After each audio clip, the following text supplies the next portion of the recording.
আসসালামু আলাইকুম। চলুন জেনে নেই আজকে নিউজ। হাঙ্গেরিতে পাঠানো বাংলাদেশের জোড়ামাথার দুই শিশু রাবেয়া রুকায়াকে আলাদা করার প্রথম ধাপের অপারেশন সম্পন্ন হয়েছে বাংলাদেশ সময় শুক্রবার রাতে। শুক্রবার দুপুর ১টা থেকে প্রায় ৯ ঘণ্টাব্যাপী এই অপারেশনের মাধ্যমে তাদের মাথায় বিশেষ এক্সপান্ডার স্থাপন করা হয়েছে।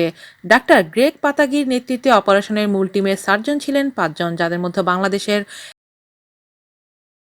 একজন প্লাস্টিক সার্জারি বিশেষজ্ঞ ছিলেন। তবে সব মিলিয়ে ২১ জনের একটি বিশেষজ্ঞ টিম ওই অপারেশনের বিভিন্ন পর্যায়ে সহায়ক ভূমিকা পালন করে। অপারেশনের পর থেকে গতকাল সন্ধ্যা পর্যন্ত তাদের আইসিইউতে রাখা হয়। অপারেশন টিমে থাকা এবং রাবেয়া ও রুকায়ার সঙ্গে বাংলাদেশ থেকে যাওয়া ঢাকা মেডিকেল কলেজের সহকারী অধ্যাপক ও বার্ন অ্যান্ড প্লাস্টিক সার্জারি বিশেষজ্ঞ ডাক্তার হোসেন ইমাম গতকাল এই তথ্য জানান। গতকাল সন্ধ্যা ৭টায় ফোনে ডাক্তার হোসেন ইমাম বলেন, দীর্ঘ সময় ধরে অপারেশনের ধকল কাটাতে আইসিইউতে ভেন্টিলেটরে রাখা হয়েছে, তবে আর কিছুক্ষণের মধ্যেও তাদের ভেন্টিলেটর খুলে দেওয়া হবে। এর আগে বাংলাদেশ সময় বৃহস্পতিবার রাতে হাসপাতালের চিকিৎসক টিম শিশু দুটি সহ আমরা যে আবাসিক ফ্ল্যাটে থাকি সেখানে এসে তাদের শারীরিক কিছু পরীক্ষা নিরীক্ষা ও অ্যানেস্থেসিয়ায় উপযুক্ততা পর্যবেক্ষণ করে তাদের হাসপাতালে নিয়ে যায়।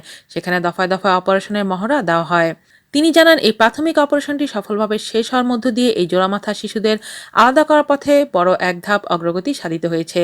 আর বাংলাদেশের প্রধানমন্ত্রীর বিশেষ উদ্যোগের ফলে শিশু দুটিকে হাঙ্গেরিতে এনে এত উচ্চমানের চিকিৎসার সুযোগ দেওয়া গেছে। বাংলাদেশের ওই চিকিৎসক জানান, হাঙ্গেরিতে এ দফায় যে অপারেশন হলো সেটা শুধু ওদের মাথার চামড়া বাড়ানোর জন্য ৩টা বিশেষ এক্সপান্ডার বসানোর এক ধাপ। এক্সপান্ডারগুলো আগামী ৩ থেকে ৪ মাস আস্তে আস্তে ফুলানো হবে, যাতে ওদের আলাদা করার পর মাথা দুটোর বিরাট ক্ষতগুলো এই চামড়া দিয়ে ঢেকে দেওয়া হয়। তবে ওদের চূড়ান্তভাবে আলাদা করা অপারেশন বাংলাদেশেই করা হবে। আজ এ পর্যন্তই। আল্লাহ হাফেজ।